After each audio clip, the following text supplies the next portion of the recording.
Gloria a Dios. Dios les bendiga, hermanos. Damos gracias a Dios una vez más por el momento que nos concede el Señor de poder estar delante de su presencia para alabar y glorificar su nombre. Le damos gracias a Él por su infinita misericordia, por lo bueno, por lo bondadoso y tierno que ha sido con nosotros, no solo en proveernos, sino en cuidar nuestras vidas, a pesar de esta situación tan difícil que hemos estado viviendo durante estos años. Así de que nosotros nos alegramos y nos gozamos, sabiendo de que Dios es bueno para con cada uno de nosotros. Así de que les enviamos un saludo a cada uno de los hermanos que nos siguen a través de la plataforma de Facebook, nuestros familiares, amigos, compañeros de trabajo, acá en Las Vegas y en otros estados donde también nos siguen, y de igual manera en El Salvador. Así de que le mandamos un saludo a cada uno de ellos, esperando que se encuentren bien de salud y gozando de perfecta armonía con Dios.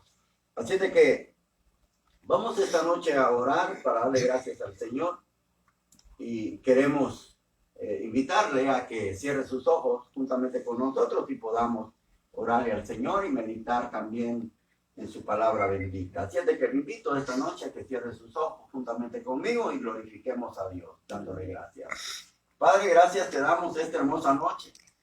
Gracias una vez más por la oportunidad que tenemos de alabarte, de exaltar, Señor, tu nombre.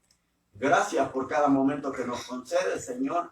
Te pedimos, Padre, que nos dé la fortaleza y tu ayuda siempre para poder salir adelante, Padre, de todo aquello que es responsabilidad nuestra.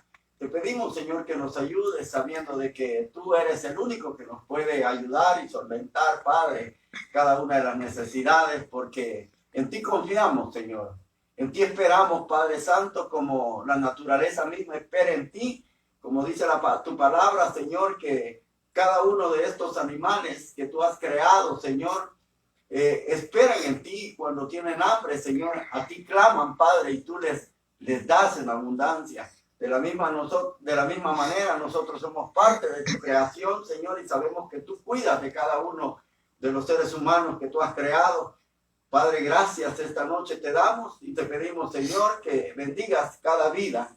De la misma manera te pido, Padre, esta noche, que por los hermanos, Señor, que están un poco mal de salud, mi hermana Ángela, Señor, por sus niños, Padre amado, en el nombre de Jesús, visítalos, precioso Espíritu Santo, que tu mano preciosa repose sobre ellos para traer salud y bienestar, Señor, para la vida de ellos mismos, Padre, y que puedan glorificar tu nombre. Asimismo, Padre, te pido por los familiares de mi hermana Silvia en Guatemala. Yo te pido que obres poderosamente, Señor, que traiga salud y bienestar a la vida.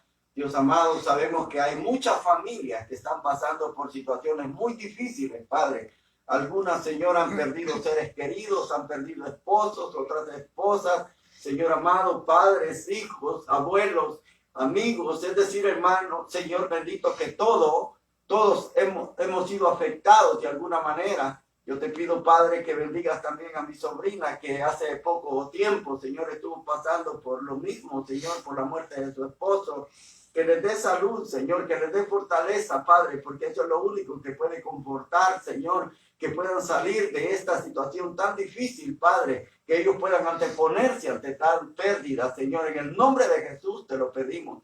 Esta noche también te pido, Padre Santo, por todos aquellos que están pasando por situaciones difíciles de salud, Señor, que tu mano preciosa repose sobre la vida de ellos, trayendo, Señor, esa salud a sus vidas. Te lo rogamos y te lo pedimos en el precioso nombre de tu Hijo amado Jesucristo. También te pido por los hermanos que están acá, Señor. Te pido también, Padre Santo, que los bendiga, les ayude y les fortalezca. De la misma manera, nuestras vidas te las depositamos en tu mano, Señor, sabiendo que tú eres quien cuida de nosotros y nadie mejor que tú, Señor, sabrá hacerlo. Esta noche, Padre, te pido que nos ayudes con la presencia de tu Espíritu Santo, Señor, para poder, Señor amado, leer tu palabra y de la misma forma declarar esa revelación que hay en ella, para que podamos ser confortados y que podamos, Señor, ser nutridos con tu palabra y poder sacar el mejor provecho para nuestra vida espiritual. Gracias te damos en el precioso nombre de tu Hijo amado Jesucristo, nuestro Señor, porque te damos gracias. Amén. Amén. Gracias, Señor. Abramos nuestras Biblias, hermanos, en el Evangelio de Mateo. Mateo capítulo 2, versículo 1 en adelante. Aleluya. Mateo capítulo 2, del versículo 1 en adelante, vamos a leer la palabra del Señor, una porción muy conocida, pero que tiene grandes mensajes para nosotros. Aleluya. Amén.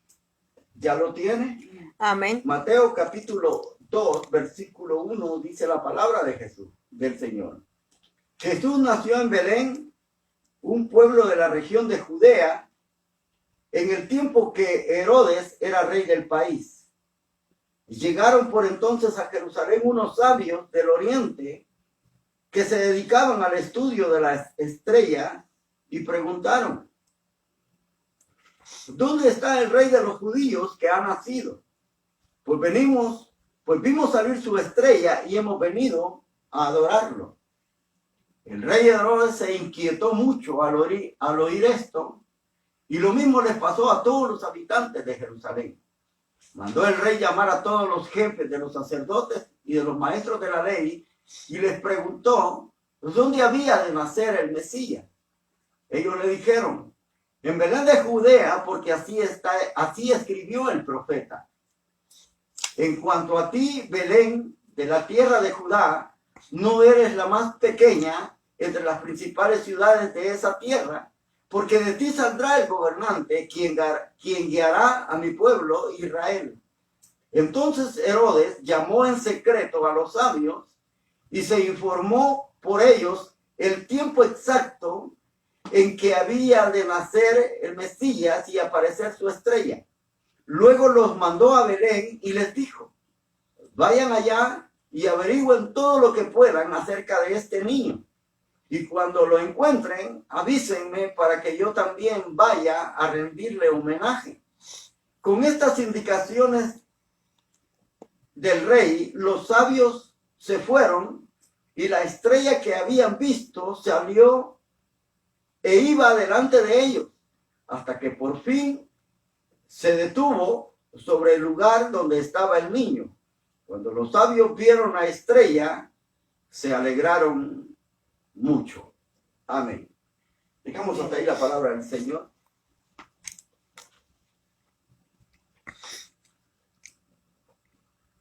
Y quisiéramos pensar a la luz de estos versículos, pudiéramos pensar tener muchos temas, pero vamos a tomar uno en concreto sobre la reacción que Herodes, el rey, tuvo ante el nacimiento de Jesús, el rey del mundo.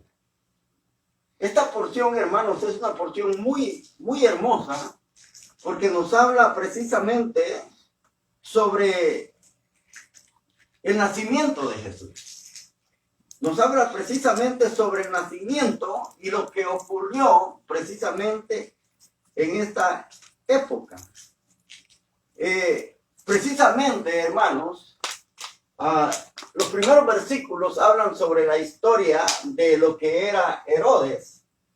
Creo que más de alguno ya conoce precisamente la historia. Herodes, hermano, Herodes el Grande, como se le conocía, era un hombre, hermanos, bastante inteligente, pero que también, hermanos, tenía muchos problemas en sí, porque la grandeza lo había hecho que él tuviera grandes problemas y conflictos con muchas personas, incluso aún con su familia. Herodes era conocido, hermanos, como Herodes el Grande, pero precisamente no era porque él fuera grande de estatura, sino que ese era como un apodo que tenía. Es decir, que Herodes, hermanos, se cree que medía como unos 50. Era muy bajo, muy pequeño, pero se le conocía como Herodes el Grande por todas las cosas que él había hecho. Es decir, que ese de grande era como le repito, como un apodo, como que si usted viera algún pelón y dijera: ahí viene el Greñas, ¿verdad? O sea, lo que está haciendo referencia es a que, como a burlándose de esta persona que está a cargo, pues, Ya, eso era lo mismo que pasaba con Herodes. Ahora, Herodes fue conocido, hermano, por sus grandezas. Una de sus grandezas más extraordinarias que él hizo fue el templo de Salomón. Es decir, la reedificación del templo de Salomón.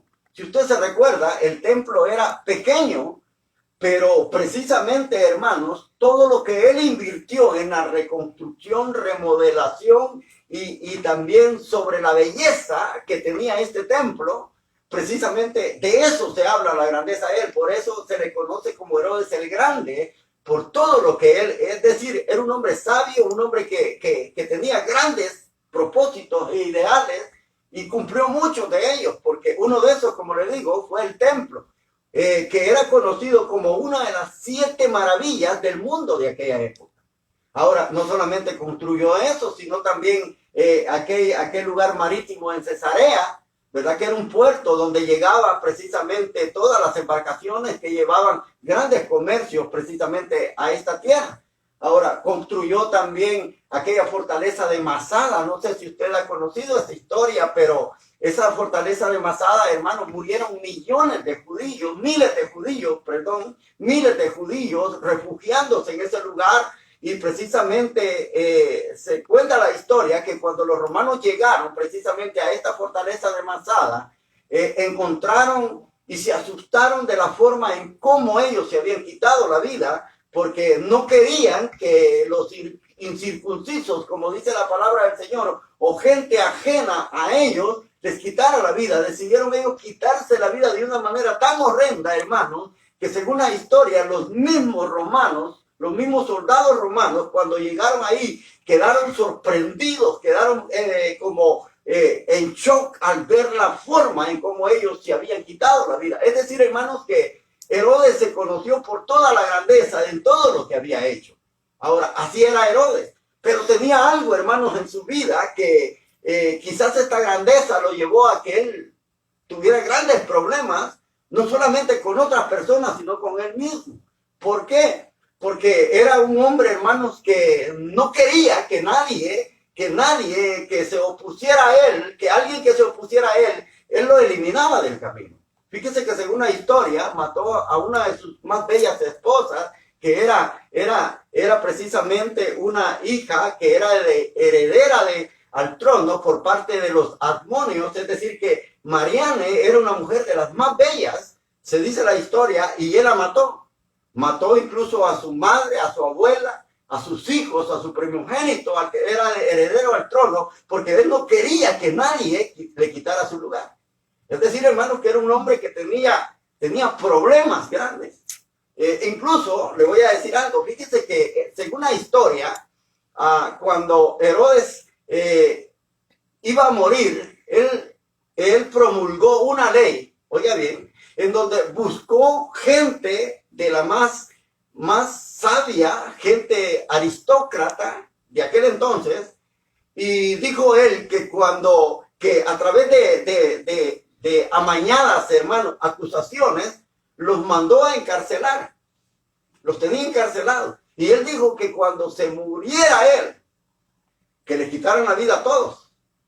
Ahora, ¿con qué motivos hizo él eso? Porque como la gente lo odiaba mucho, sabía él que cuando muriera nadie iba a llorar. Entonces, para que lloraran por él, tuvo que encerrar a muchos con mentiras maliciosas y a la hora que él muriera, que los mataran. Para que así fuera recordado precisamente y la gente llorara por él. Pero tenía otros aspectos en la vida, hermano, que era bastante frágil, se pudiera decir en algunas ocasiones, porque en el año 25 antes de Cristo se dio una hambruna tremenda en esa área donde él gobernaba. Ahora, cuando esa hambruna se dio, hermanos, él estuvo dispuesto, oiga bien, a fundir una vajilla de oro que tenía para poder comprar alimento para la gente. Imagínense, o sea, a pesar de lo que él era, tenía momentos, hermano, en donde él le ayudaba a la gente y por eso se había ganado al pueblo. Por eso, hermanos, algunos lo querían, otros no, pero precisamente él ayudaba a la gente. Incluso en tiempos de crisis, hermano, él trataba de de bajar los impuestos lo más que podía para que la gente pudiera ayudarse. Así era él. Es decir, una vida, hermano, con altibajos que uno se pregunta cómo es posible que este hombre pudiera ser así. Ahora, y él llegó, hermanos, precisamente a su reinado allá por los años 47 antes de Cristo. Porque precisamente él había sido un personaje que le había servido a Roma en sus batallas en Palestina. Entonces, Roma vio que precisamente este hombre era un hombre muy importante que podía sacar provecho de él. Y entonces en el año 47 lo declaran gobernador y en el año 40 le dan el título de rey. Fíjese bien. Y él muere precisamente 4 años después del nacimiento de Cristo. Así es la vida de este hombre. Ahora, pero dice la Biblia acá que llegaron, dice, cuando Jesús nació en Belén, en un pueblo de la región de Judea, en el tiempo en que Herodes era rey del país, llegaron por entonces en Jerusalén unos sabios del oriente que se dedicaban al estudio de las estrellas. Fíjese bien el grupo de personas que llegó. Es decir, no es como a nosotros nos han contado la historia. O sea, la Biblia no dice que eran 3 hombres, ni tampoco dice que eran reyes, ni tampoco dice que eran magos. Eran, como dice esta versión, sabios. Eran hombres, hermano, le voy a poner una imagen, eran hombres como en nuestro tiempo. En nuestro tiempo el gobierno está rodeado por gente, podríamos decir ministros de trabajo, ministros de educación, ministros de toda clase de la agricultura, toda clase de gente preparada. Es decir, esa era la clase de gente que era, de las cuales se rodeaban los reyes antes. Si usted lee el libro de Esther en el capítulo 1, se va a dar cuenta, hermano, en el versículo 13 y 14, cuando precisamente la reina Vasti no quiso llegar a la presencia del rey, cuando él la mandó llamar, dice que él estaba enfurecido y enojado, tanto estaba así, que él dice que tenía ganas de hacer algo, pero mandó a llamar a los sabios, a sus consejeros, para que le aconsejaran cómo había de tratar esta situación en la cual Vasti había fallado. Ahora, y dice que él estaba rodeado de toda clase de hombres con sabiduría, es decir, era sus consejeros, eran hombres, hermanos, que sabían cómo aconsejarlo para hacer bien las cosas. Ahora, esta era la clase de hombres que llegaron precisamente a Jerusalén, perdón.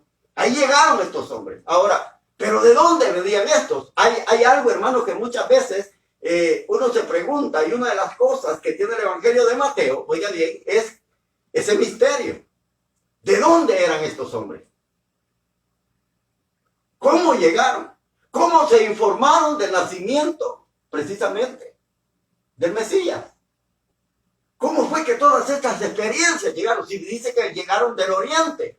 Ahora, cuando llegaron del Oriente, hace ver precisamente, hermano, que esta clase de hombres sabios llegaron precisamente de Persia o Babilonia. Es decir, la tierra de donde Abraham había salido. Muchos dicen que son magos. Es decir, no eran magos, eran sabios. A nosotros siempre nos han dado una historia muy diferente en cuanto a esto. Fíjese que según la historia que hay, primero los llamaron magos, de ahí los llamaron reyes, de ahí dijeron que eran 3, de ahí les dieron los nombres. Es decir, algo que la Biblia no menciona. Y muchas veces nos hemos tragado toda esta historia, que es algo ficticio, algo que no existe, porque ni eran magos, ni eran reyes, ni tampoco se llamaban Melchor, Gaspar y Baltasar, como nos han dicho a nosotros. O sea, no era nada de esto. Entonces, por eso es que nosotros, hermanos, tenemos que estudiar la palabra de Dios. Y no solo estudiar la palabra de Dios, sino la historia misma, porque la historia misma es un testigo, hermano, muy importante que nos da mucha información para que nosotros podamos conocer verdaderamente cómo se dio esto.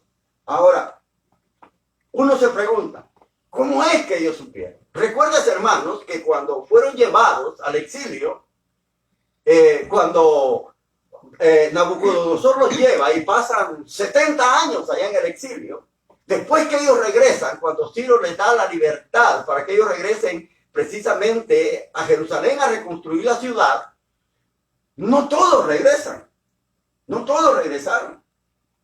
La mayoría se quedó en Babilonia. ¿Por qué se quedó allá?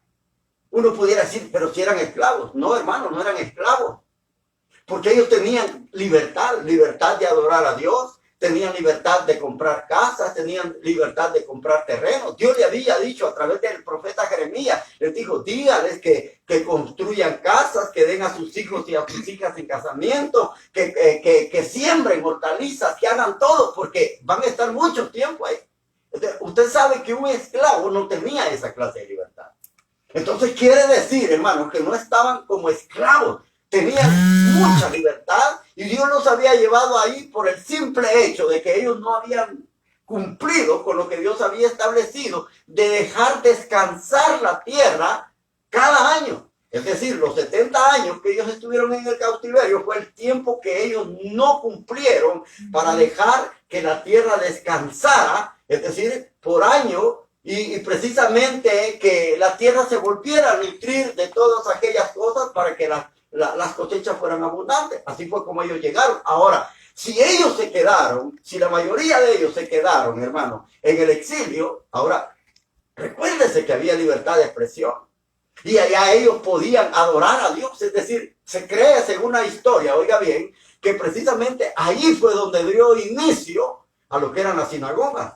La sinagoga, si usted se recuerda, era un hogar donde precisamente se estudiaba la ley, la Torá, como le dicen los hebreos, ¿verdad? Era ahí donde estudiaban y se estudiaban todas las profecías. Es decir, que estos sabios puede haber sido parte de la generación que se quedaron en Babilonia. Es decir, hombres que conocían precisamente la escritura y por eso ellos vinieron de lejos buscando al Mesías. Ahora, y no solamente esto, recuérdese que cuando ellos, hermanos, se reunían en las sinagogas, la gente pagana, es decir, los gentiles, muchas veces se hacían prosélitos y aceptaban toda la cultura de ellos para poder informarse porque les gustaba la vida moral que ellos llevaban. Y de esa manera, hermano, uno puede saber y darse cuenta que estos hombres vinieron de esa región. Ahora, algo importante, hermano, dice que eran sabios que estudiaban. Como dice acá en el versículo 2, dice que se dedicaban al estudio de las estrellas. Es decir, hermanos, que eran hombres que se dedicaban al estudio de las estrellas. Eso quiere decir que eran astrólogos. Astrólogos. Ahora, y cuando uno oye la palabra astrología, uno a veces tiene un mal concepto de eso. Ahora, porque en nuestros tiempos se ha tergiversado la astrología, pero en los tiempos de ellos, la astrología era algo importante para ellos. ¿Por qué? Porque precisamente, yo le voy a decir algo. La Biblia encierra misterios, hermano, que muchas veces nosotros dejamos pasar por alto. ¿Por qué? Fíjese que hay una porción en Primera Crónicas, capítulo 12, versículo 32, en donde dice que una de las tribus, cuando habla de David, que se estaba formando un ejército y dice que había llegado gente enferma con problemas y se formaron y él hizo 30 de los mejores hombres, pero después comenzaron a multiplicarse, dice que comenzaron a llegar de diferentes tribus a apoyar el reino de David para hacerlo firme. Dice la palabra de Dios que una de las tribus que llegó a apoyar a David era una de las tribus llamada la tribu de Isaacar. Así dice. Ahora, si usted ha leído la palabra del Señor, se dará cuenta, hermano, que esta tribu de Isaacar dice que se agregaron 200 hombres sabios a David. ¿Y qué dice de ellos? Dice que eran hombres que se dedicaban, oiga bien, se dedicaban a conocer el tiempo. Ahora, cuando dice que eran hombres que se dedicaban a conocer el tiempo, está diciendo que no solamente eran hombres que estudiaban la astrología, sino que también eran hombres que estudiaban, hermano, la andrología, es decir, dos ramas muy importantes. Ahora, según el Targum, dice que estos hombres no eran magos, ni adivinos, ni brujos. Ahora, y oiga bien, si eran hombres que estudiaban el tiempo a través de la astronomía y la astrología, que son dos ramas muy diferentes, la astrología y la astronomía, oiga, si hubieran sido brujos, ¿usted cree que David los hubiera aceptado? Jamás los hubiera aceptado, porque David estaba en contra de esto. Esto quiere decir que la astrología y la astronomía en aquel tiempo era algo que ellos utilizaban para conocer, hermanos, para conocer precisamente predicciones futuras, para conocer cosas, hermanos, que Dios les iba a mostrar. Y les voy a decir algo, por qué es importante o era importante la astrología y esa otra rama en ellos. ¿Por qué? La astronomía. ¿Por qué? Fíjese que en el Salmo 19, versículo 1, hay algo muy importante. David escribe algo en ese salmo y él dice que los cielos anuncian. Oiga cómo dice David. Los cielos anuncian ¿qué? ¿Qué es lo que anuncian? Dice que anuncian la gloria de Dios. Y el firmamento, dice, proclama la obra de sus manos. Ahora, yo le pregunto una cosa. Si estos hombres, dice que eran hombres, dice que se dedicaban al estudio de las estrellas, versículo 2. Ahora, si ellos se dedicaban, ¿usted cree que las estrellas y todos los astros, Dios las puso solo por decoración? ¿Ah? Las estrellas y los astros no están solo por decoración, hermano. Recuérdese que Joel, el profeta Joel, él dice que a través, dice, nosotros vamos a tener, dice, señales en el cielo y señales en la tierra. ¿Cuáles son esas señales en el cielo? Es a través de los astros. Entonces, precisamente, hermano, ahí hay un misterio muy grande. Que ese versículo o ese capítulo 19 del Salmo 19:1, cuando dice David que se anuncia la gloria de Dios y el firmamento, dice, proclama la obra de sus manos. Es decir, que allí Dios nos está dando grandes mensajes que nosotros hoy en nuestro tiempo no conocemos. Pero que en el tiempo de ellos, que eran hombres que estudiaban precisamente la astrología y la astronomía, eran hombres, hermanos, que podían ver en el cielo señales que Dios les daba para que ellos pudieran conocer la voluntad de Dios. Ahora, óigame bien lo que les voy a decir. No quiere decir que la astrología en nuestro tiempo es bueno. Oiga bien lo que le estoy diciendo. Porque no quiero que vaya a decir algún día, es que el hermano José dijo que la astrología es buena. No, en nuestro tiempo es mala. En los tiempos de estos hombres era buena. ¿Por qué? Porque ellos veían las estrellas para poder confirmar algo que Dios les quería decir. Ahora, en nuestro tiempo, ¿para qué se usa? No se usa para orientarlos a lo bueno, sino que a lo malo. Es decir, no solo el diablo, sino las personas han tergiversado esto que precisamente Dios lo dio en tiempos antiguos para que estos hombres pudieran orientarse y conocer la voluntad de Dios. Esto fue lo que estos hombres hicieron. Por eso dice que llegaron, versículo 2, dice que entonces, dice, llegaron a Jerusalén, dice, unos sabios del oriente que se dedicaban al estudio de las estrellas. Y oiga bien lo primero que hicieron cuando llegaron. Oiga bien lo primero que hicieron. Ahora, no quiero dejar pasar por esto, hermano, este detalle por alto. Porque aquí tenemos grandes principios que nos pueden ayudar a nosotros. ¿Cuál sería uno de estos principios? Ahora, de donde ellos venían, oiga bien, estaba lejos, hermano. Estaba lejos. Esos viajes no eran fáciles. Eran viajes que duraban mucho. Se cree que duraban de 6 a 1 año. Oiga bien. Y eran viajes muy peligrosos. Peligrosos y cansados. Ahora, ¿cuál es el principio? Es decir, que estos hombres, hermanos, a pesar de la poca revelación que ellos tenían, viajaron de tan lejos para ir a conocer a Jesucristo, a Jesús, el Rey del mundo. Ahora, ¿y qué nos dice a nosotros? Que si estos vinieron de lejos y se sacrificaron, hicieron todo lo que estaba a su alcance, hicieron todo lo posible por viajar de lejos para conocer a Cristo. Ahora, muchas veces nosotros, ¿qué hacemos? Ahora, nosotros muchas veces, hermano, nos volvemos tan flojos que tenemos todos los recursos a nuestro favor para poder buscar al Señor en las iglesias y muchas veces no queremos ni hacer eso. Imagínense estos hombres venir de tan lejos a buscar al Salvador.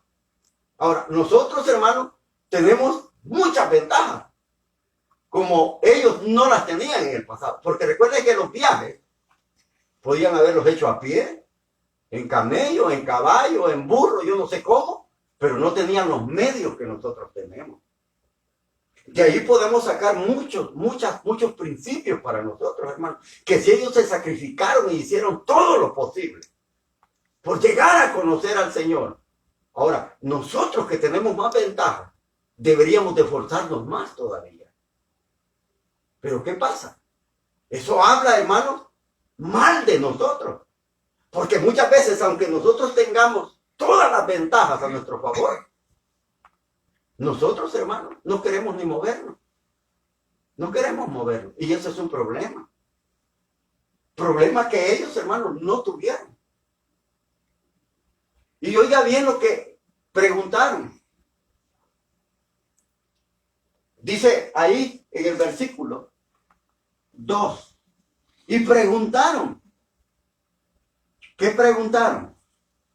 ¿Dónde está el rey de los judíos que ha nacido? Ajá, fíjese. ¿Dónde está el rey de los judíos que ha nacido? Pues vimos salir su estrella y venimos ¿a qué? Oiga bien. Oiga bien la pregunta que hicieron. Hemos visto dónde está el rey de los judíos que ha nacido. Ahora, ¿por qué preguntaron ellos cuando llegaron a Jerusalén? ¿Por qué? Porque según ellos, hermanos, como ellos habían tenido la revelación de que había nacido el Mesías, el Salvador del mundo, ellos creían que todo el mundo en Jerusalén lo sabía. Por eso ellos llegaron preguntando y se dieron cuenta que los que estaban ahí, ni fu ni fa, como dicen por ahí, ignoraban que había nacido. Llegan al palacio. O sea, por eso llegaron precisamente al centro, al lugar de Jerusalén, a preguntar. Ellos dijeron, ¿dónde está el rey de los judíos? Fíjese bien, esperando ellos que alguien les diera la información. Y dijeron ellos, hemos visto su estrella y venimos a adorarlo. Es decir, iban contentos, hermano. A pesar del largo viaje, esos hombres iban alegres, contentos, y iban a adorarlo, y no iban con las manos vacías. Es decir, cualquiera hubiera hecho un viaje tan largo, y quizás no hubiera llevado nada, pero ellos llevaban regalos para el Rey del mundo, para Jesús. Ahora, y cuando ellos preguntaron, se llevan la sorpresa Nadie sabía. que nadie sabía. Imaginen. Nadie se daba cuenta. ¿Y qué fue lo que pasó? ¿Por qué no se daban cuenta? Fíjese que según la historia, hay unos historiadores romanos, uno llamado Tácito y Suetonio, esos son los dos nombres de estos dos historiadores romanos, dice que ellos sabían que en ese tiempo, en el tiempo cuando los sabios llegaron, dice que en todo el oriente había una expectativa de que de Judea iba a nacer el que iba a gobernar el mundo. Esa era la expectativa que había. Por eso ellos llegaron preguntando a dónde está el rey de los judíos que ha nacido. Ahora, según las expectativas que ellos tenían, pero precisamente llegaron al lugar donde nadie sabía nada. Imagínense que han de haber preguntado, ¿y qué vienen a hacer esto? ¿Qué dicen? ¿De qué están hablando? Entonces, hubo un problema. Dice que cuando ellos preguntaron, oiga bien, dice acá, el rey Herodes se inquietó mucho al oír esto. Oiga lo que pasó. En otras versiones dice que se turbó. Tuvo gran perturbación en su vida. Ahora, ¿por qué Herodes se turbó? ¿Por qué tuvo, como dice esta versión, se inquietó tanto? ¿Por qué se inquietó? Le van a quitar el reino. Exacto. ¿Por qué? Porque recuérdese, hermano, que Herodes no era judío directamente. Él tenía sangre idúmea. Él era de la descendencia de Edom. Era descendiente de Esaú. Entonces, él era medio judío y medio idúmeo. Ahora, al no ser precisamente verdaderamente judío, él sabía, hermano, que este niño que había nacido tendría que asumir su puesto. Porque él no era verdaderamente el rey de los judíos. Él no era. El verdadero rey de los judíos acababa de nacer. Ahora, se turbó porque sabía de antemano, oiga bien, sabía de antemano que Jesús era el verdadero heredero al trono. Y que al ser el verdadero heredero, él iba a ser desplazado. Y por eso se turbó. Por eso se inquietó tanto. Y él tuvo grande temor. Y dice, y no solamente él mismo. Dice que lo mismo le pasó a todos los habitantes de Jerusalén. Ahora, ¿por qué se inquietaron toda la ciudad de Jerusalén? ¿Por qué se inquietaron? ¿Por qué se turbaron también ellos? ¿Cuál fue el motivo? Ahora, el único turbado tuvo que haber sido Herodes, ¿no? Porque a él lo iban a quitar del puesto. Iba a dejar de ser rey. Ahora, ¿pero por qué Jerusalén se turbó también cuando escucharon esto? ¿Sabe cuál fue el motivo? Porque Jerusalén sabía cómo era Herodes de loco. Sabía que cuando él se inquietaba, hermano, él mandaba a matar a medio mundo. Es decir, Jerusalén sabía de las locuras que él hacía. Y por eso dijeron ellos, bueno, si alguien que es judío, oiga bien, porque Jesús era judío, si alguien que era de la línea de los judíos venía a quitarle el trono, ahora, ¿con quién él la iba a agarrar? Con sus habitantes, ¿no? Que eran judíos. Entonces, por eso Jerusalén se inquietó. Ahora, aquí hay algo importante. No pudo haber Dios, hermanos, llevado a los sabios directo hacia Belén y no tener que cruzar por Jerusalén. ¿Ah? O sea, porque Dios es sabio, hermano. Dios sabe las reacciones que las personas van a tomar si se les da una noticia. Noticia que les va a inquietar, como en el caso de Herodes y en el caso de Jerusalén. Ahora, ¿acaso no pudo Dios llevar a los magos por otro camino y que no pasaran por Jerusalén? ¿Se ha preguntado usted por qué? ¿Por qué Dios tuvo que hacer esto? ¿Por qué los guió a Jerusalén? ¿Y por qué no los llevó directo para Belén? Porque esas son las inquietudes que muchas veces están en la palabra del Señor. ¿Cuál fue el propósito? Dios siempre tiene propósitos, hermano. Y eso es lo que muchas veces nosotros ignoramos. Ahora, ¿por qué lo llevó? Porque precisamente, oiga bien, cuando se inquietan, Dios lo que hace a través de este anuncio es como tratar de motivar al pueblo que estaba ignorante de esto para que ellos pudieran estar a la expectativa. Es decir, esta sorpresa sirvió, o esta noticia le sirvió precisamente a Jerusalén para que ellos, hermanos, estuvieran más expectativa de lo que iba o de lo que estaba sucediendo en su tiempo, porque ellos ignoraban completamente. Para que despertaran. Es decir, para despertar. Ahora, nos pasaría igual a nosotros, hermanos. Es como que si nosotros no anunciáramos la venida. Imagínense que nosotros no anunciáramos su venida. Ahora, en un momento en que la gente entrara o llegara a alguna iglesia y dijera, ¿de qué están hablando esto?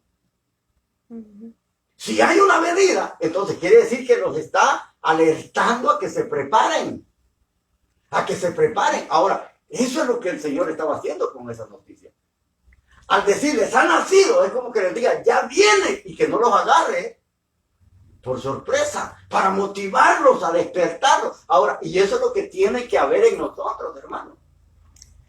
O sea, cuando nosotros leemos en la palabra del Señor que el Señor viene, ¿qué nos está queriendo decir? Que nos preparemos, que despertemos. Porque muchas veces nosotros estamos dormidos. Muchas veces, hermano, las cosas del mundo nos duermen y nos olvidamos que el Señor viene y vivimos como vive el mundo sin estar a la expectativa de que el Señor regresa pronto por nosotros. Amén. Y nos olvidamos de eso. A veces nos acostamos, hermano. Le voy a hacer una pregunta. ¿Cuántas veces usted se ha acostado como quien dice, hoy viene el Señor? Con esa expectativa. ¿Verdad que no? ¿Verdad que casi nadie se acuesta con esa expectativa? A lo mejor hoy en la noche viene el Señor, voy a estar preparado.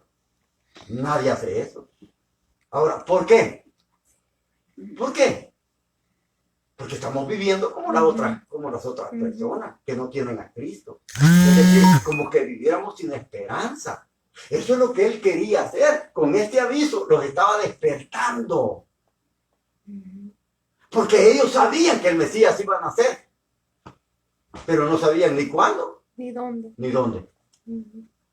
Estaban dormidos. Totalmente. Ahora, recuérdense, hermanos, que Dios lo que quiere es que nosotros estemos despiertos. Por eso nosotros debemos de vivir no como estaban ellos, sino despiertos a la expectativa. Que si el Señor viniera hoy, oiga bien, si el Señor viniera hoy, esta noche, ¿cómo nos encontraría? ¿Cómo nos encontraría? ¿Qué estaríamos haciendo? Porque recuerden que la venida del Señor es sorpresiva. O sea, por eso su palabra no dice cuándo Él va a venir, sino que solo dice, estén preparados. Porque el Hijo del Hombre vendrá cuando menos lo esperen. Oiga bien. Ahora, ¿cómo vamos a estar usted y yo cuando Él venga? Va a estar vendiendo frescos, vendiendo tamales, vendiendo panes. O sea, cuando le estoy diciendo esto, no le estoy diciendo que usted va a estar en negocios, sino dormido en los negocios del mundo. ¿Cómo va a estar? Pregúntese.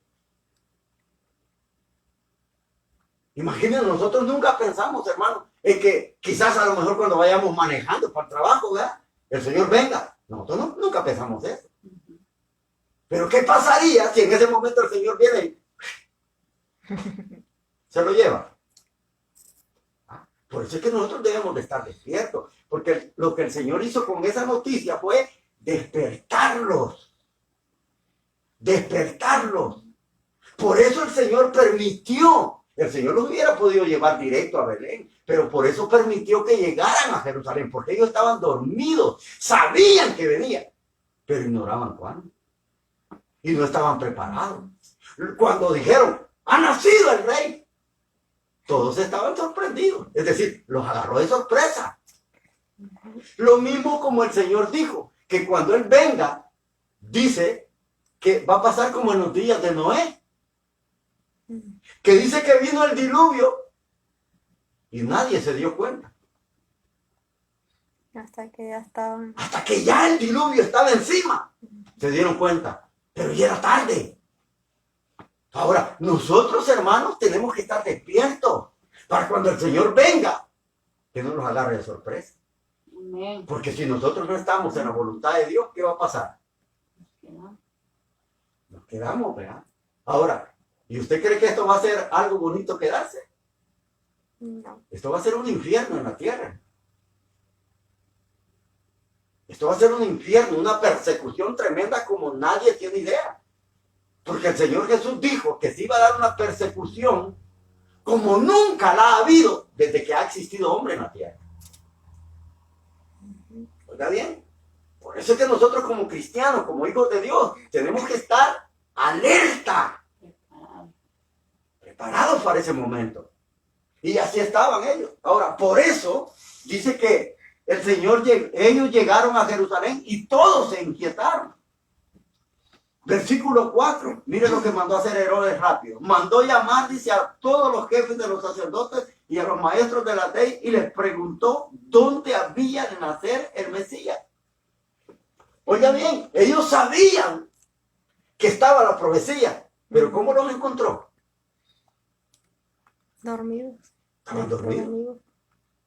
Por eso es que el apóstol Pablo dice, despiértate, tú que duermes dentro de los muertos. Y cuando dice despiértate, tú que duermes dentro de los muertos, no está hablando de resurrección y no está hablando de que estamos rodeados de cadáveres, sino que estamos rodeados de gente, hermano, que no tiene ninguna esperanza. Están muertas en sus delitos y Exacto, pecados. están muertos en delitos y pecados y ellos no tienen esperanza alguna. Y por eso Pablo dice, despiértate tú que duermes de entre los muertos y te alumbrará Cristo. Es decir, nosotros, hermanos, no tenemos que vivir como la gente que no conoce a Dios. Tenemos que pensar y estar preparados que si hoy, esta noche, el Señor viene, nosotros estamos listos. Amén. Gloria a Dios. Estamos preparados. Y no importa lo que se quede. Yo a veces le digo a mi esposa, el día que el Señor venga y nos lleve, hay que ver a quién se pelea por la casa, por todo lo que queda aquí, hay que ver. Se nos quede. Pero eso no importa, lo importante es que nos vayamos. Amén. Ahí para el relajo que quieran hacer, que la casa es mía, que yo me quedo con esta, que ahí vean. Pero eso para nosotros ya no nos importa. ¿Por qué? Porque nosotros vivimos con esa expectativa. Expectativa, hermano, que todo cristiano tiene que tener en su mente. Es decir, que cuando el Señor venga, no nos agarre de sorpresa, como a los antidiluvianos. O como en los tiempos de Lot, cuando el juicio llegó, los agarró de sorpresa a todos. Se acostaron tranquilos. Y ese día ya no despertaron, porque el juicio de Dios llegó cuando repuntaba el alba, cuando ya amanecía. Ahora, véase bien. Y dice acá que mandó a llamar, dice, a los jefes de los sacerdotes y a los maestros de la ley y les preguntó dónde había de nacer el Mesías. Versículo 5. Ellos le dijeron, en Belén de Judea, porque así lo escribió el profeta.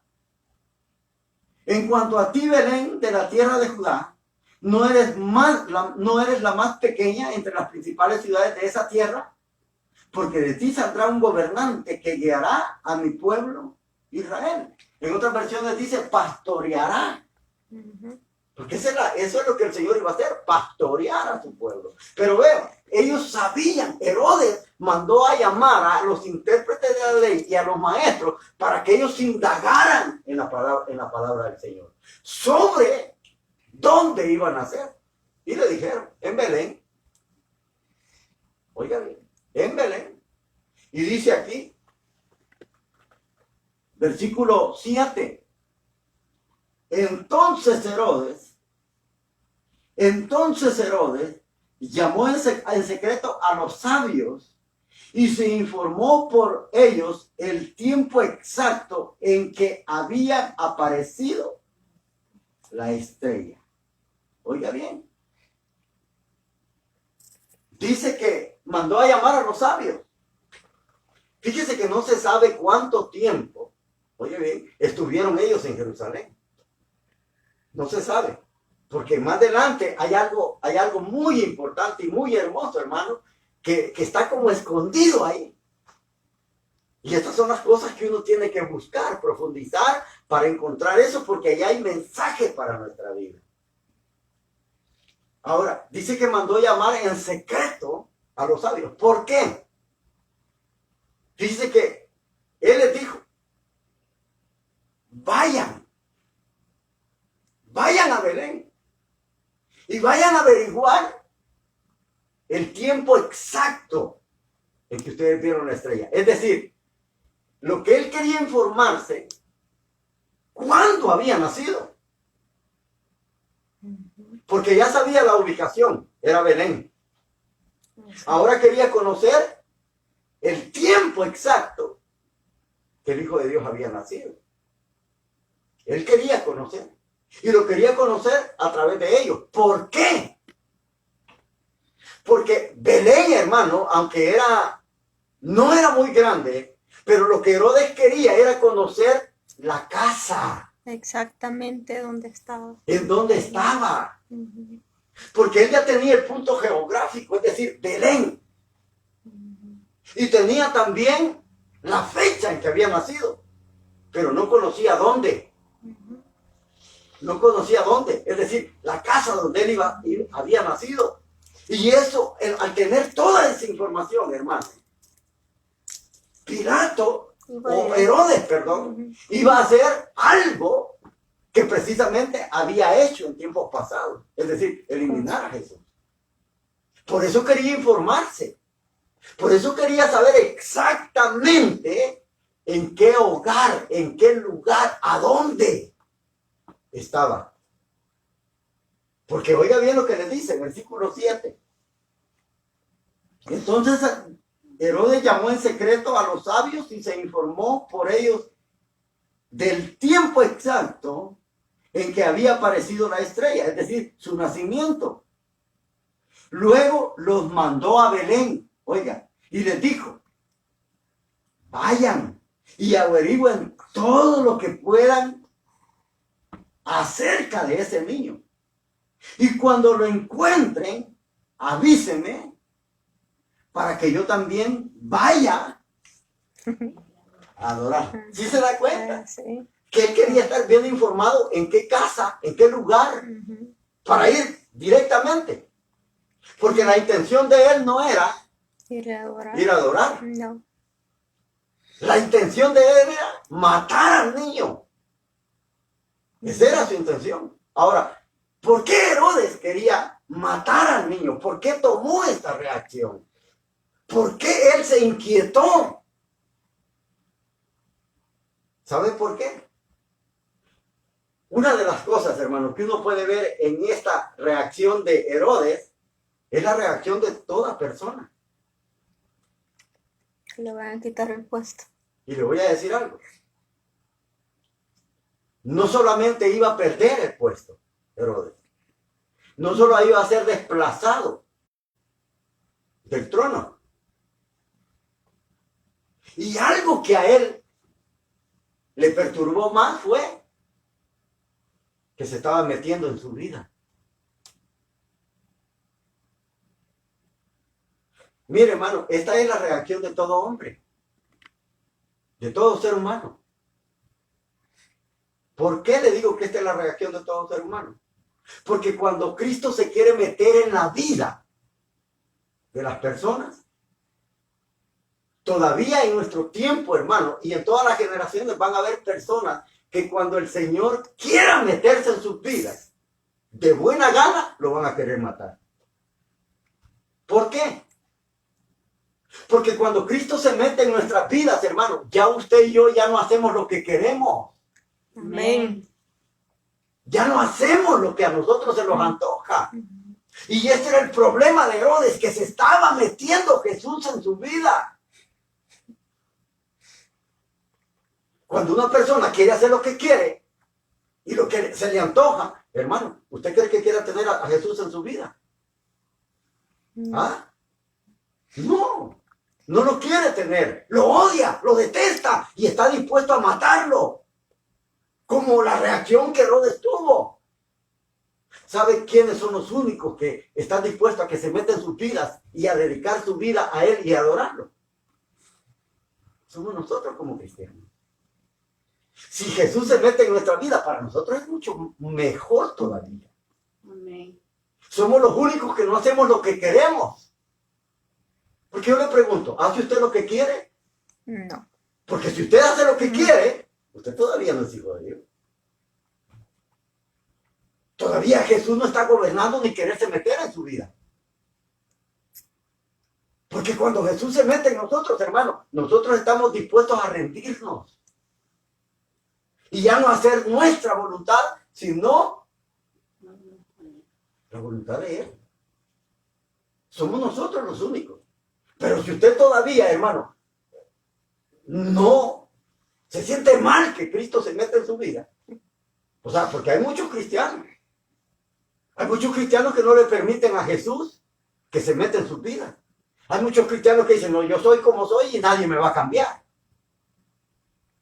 ¿Qué quieres decir con eso? Yo así nací, dice. ¿Quién dice que así nací? Nosotros nunca nacemos así, hermano. O sea, pero ese es un problema. Por eso cuando usted ve a cristianos que a veces no se someten a Dios, es porque ellos todavía no se han rendido totalmente a Cristo. No se han rendido totalmente. Y el que Cristo se quiere involucrar en ellos, este es un problema. ¿Qué es lo que sucedió con los fariseos? ¿Por qué lo llevaron a la muerte? ¿Por qué? Porque recuérdese que Cristo no era solamente rey. Cristo era sumo sacerdote. Y los que estaban ocupando el liderazgo religioso en el templo, ¿quiénes eran? Los sumos sacerdotes. Eran los sumos sacerdotes, pero ellos no estaban haciendo la voluntad de Dios. Por eso es que ellos lo llevaron a la muerte. ¿Por qué? Porque no querían perder su posición. Y porque Cristo se estaba metiendo con ellos. Yo le estoy seguro, hermano, al 100% sin temor a equivocarme. Oiga bien lo que le voy a decir. Yo le aseguro que si Jesús viniera en nuestro tiempo y comenzara a involucrarse en la vida de los ministros, de los pastores, de la prosperidad, Nos matan. ¿qué cree que hicieran ellos? No importa que sean pastores. Pero como ellos tienen su puesto, su posición, y si Cristo se mete en la vida de ellos, estarían dispuestos a matarlo. Por no perder esa posición de liderazgo. Porque eso fue lo que hicieron los fariseos, hermano. Por eso lo llevaron a la muerte. Por eso ellos decidieron hacer todo esto. ¿Por qué? Porque iba a ocupar el lugar del sacerdocio. Porque él era verdaderamente el sacerdote. Porque recuérdase que Jesús cumplía 3 funciones muy importantes. Era rey, era sacerdote y era profeta. Amén. Recuérdese que en la Biblia, en los evangelios, dice que unos dijeron de que él era el profeta y muchos habían creído en él. Ahora, al desplazarlos, hermanos, por eso ellos lo llevaron a la muerte. Y por eso le digo, sin temor a equivocarme, si el Señor viniera en este tiempo, hermano, a todos aquellos que se están lucrando de su evangelio, que se están llenando los bolsillos y que están haciéndose grandes propiedades, aprovechándose de las costillas de otros, yo le aseguro que si él viniera, lo vuelven a crucificar, lo llevan a la cruz, por temor a perder sus posiciones. Porque cuando ya una persona se ha hecho ambiciosa, hermano, cuando una persona ha comenzado a llenarse de ambición, de avaricia, está dispuesto a desplazar a quien sea por tal de no perder su puesto, por tal de no perder su posición, por tal de no perder su poder. Miren lo que va a pasar al final de la historia. Si usted ha leído Apocalipsis capítulo 17, verá que todo ese capítulo, ¿de qué habla? Habla precisamente de la ramera, la iglesia apóstata. Habla de ella y sobre quién se monta.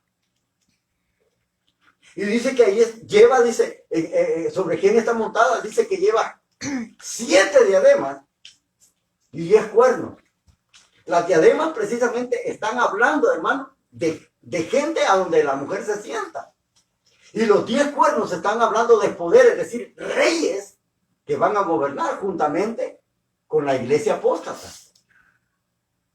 Ese capítulo 17 dice, oiga bien lo que dice que hacen guerra al Cordero. Le hacen guerra al Cordero y él los vencerá. ¿Por qué le hacen guerra a los reyes de la tierra al Señor cuando venga en su segunda venida? ¿Por qué? ¿Por qué le hacen guerra? Porque los reyes no quieren perder su posición. Porque cuando el Señor venga a reinar sobre la tierra, ese título de gobierno que ellos tienen, de presidente, de reyes, de príncipes, eso se acabó. El único rey va a ser él. Él va a ser el único rey. No va a haber rey más. Él va a ser el único. Y él va a gobernar como él quiere. Es decir, que todos los reyes de la tierra van a perder su estatus. Porque ¿por qué luchan con él? Si lee Apocalipsis 17, se da cuenta que dice que todos los reyes de la tierra, dice que le hacen guerra al Cordero de Dios. ¿Por qué yo le puedo hacer guerra al Mesías? Porque no estoy de acuerdo en cómo él se va a meter en mi vida y cómo él quiere que yo viva. Porque si yo quiero vivir a mi manera, yo le voy a hacer guerra. Si yo no quiero perder mi posición ni mi estatus, yo le voy a hacer guerra. Y por eso, hermanos, ese es el problema. Ahora, por eso le digo que muchos, así como Herodes, estaban dispuestos a matarlo. Así hay muchos por buenas razones. Para ellos, tienen muy buenas razones para matar al Señor. Ojalá que de ninguno de nosotros vaya a ser de esos, hermano. Porque la llevamos la de perder. Amén. Porque al Cordero no se le puede ganar. Jamás nadie le ha ganado una batalla. Aunque él murió en la cruz, pero algunos pueden decir que allí él perdió la guerra. Pero no, la ganó. La ganó. Ahí no la perdió, la ganó. ¿Por qué? Porque precisamente se dio todo de acuerdo al propósito y el plan que el Padre había establecido para con él. Es decir, hermanos, que podemos encontrar gente de esa manera. Y miren, dice aquí, versículo 8, luego los mandó a Belén y les dijo, vayan allá y averigüen todo lo que puedan acerca de ese niño. Y cuando lo encuentren, avísenme para que yo también vaya a adorarle. Y dice aquí, versículo 9, aquí está lo hermoso, mire, con estas indicaciones del rey, los sabios se fueron. ¿Y qué dice? Y aquí la estrella que había visto en el oriente iba delante de ellos. Ajá, deténgase hasta ahí. Dice, he aquí la estrella que habían visto. Oigan, que habían visto. ¿Sabe qué es lo que pasó cuando los sabios llegaron a Jerusalén? Desapareció. Exacto. La estrella desapareció. Ya no los guiaba. ¿Sabe por qué? En el momento que ellos dieron el mensaje en Jerusalén, la estrella se pierde. Porque dice, la estrella que habían visto. Que habían visto.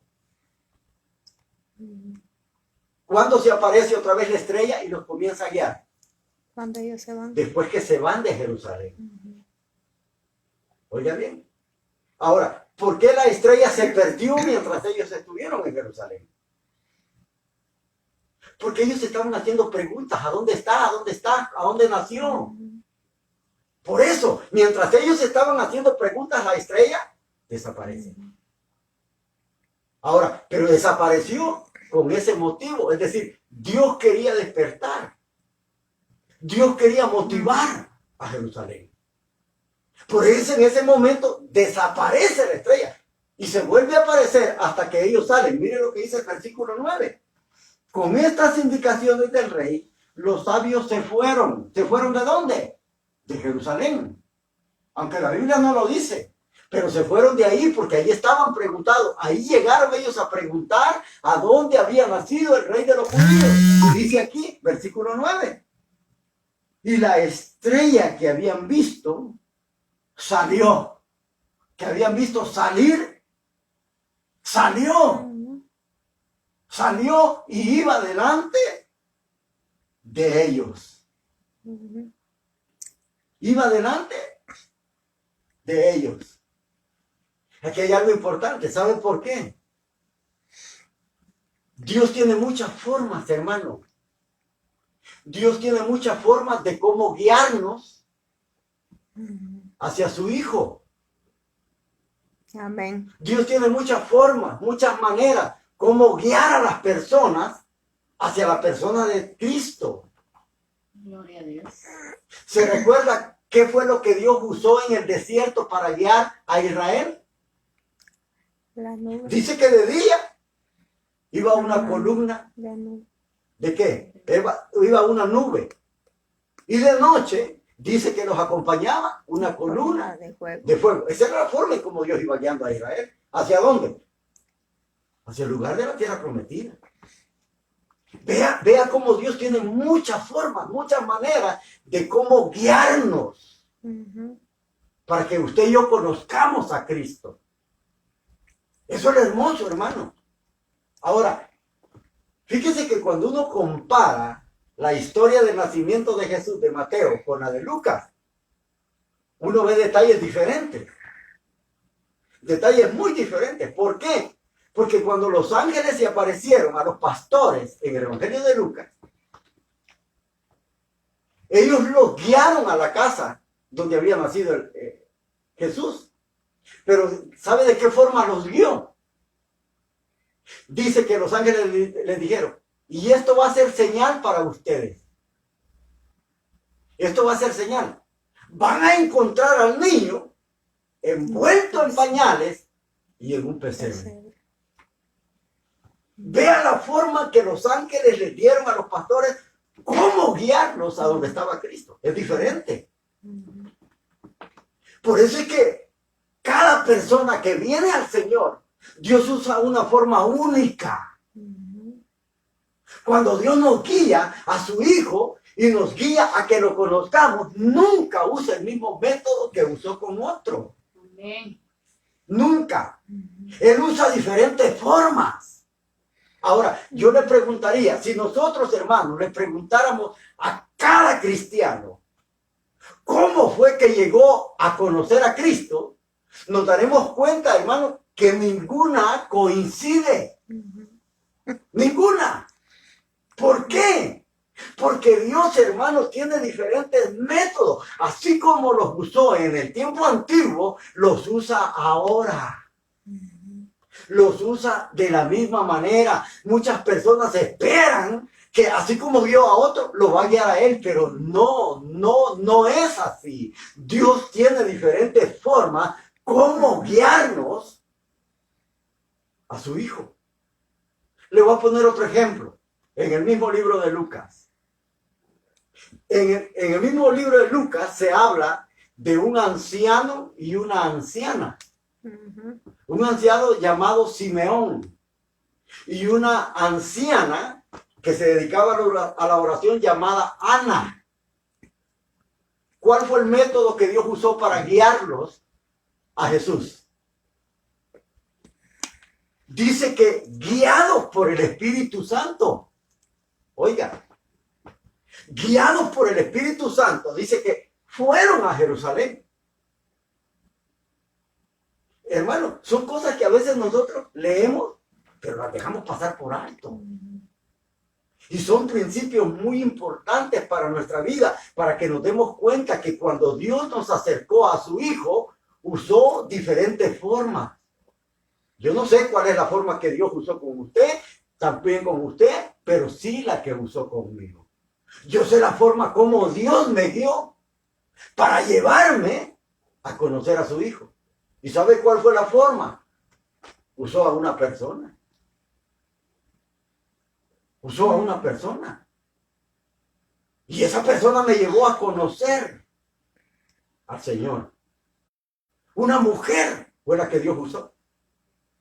Ahora, mire, eso no quiere decir, hermano, que Dios no pueda usar mujeres, o pueda usar hombres, o usar niños.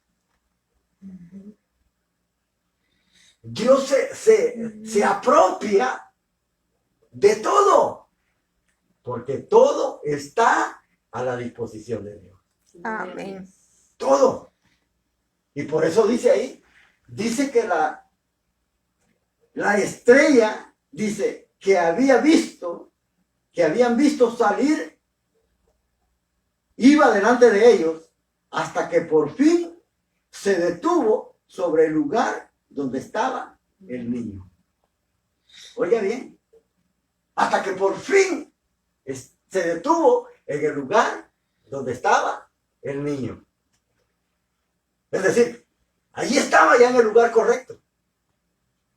Y allí se detuvo. Pero ¿qué dice el versículo 10? Que es con el cual vamos a finalizar. ¿Qué dice el versículo 10? Y al ver la estrella se regocijaron con muy grande gozo. Oiga bien, al ver la estrella se regocijaron con muy gran gozo.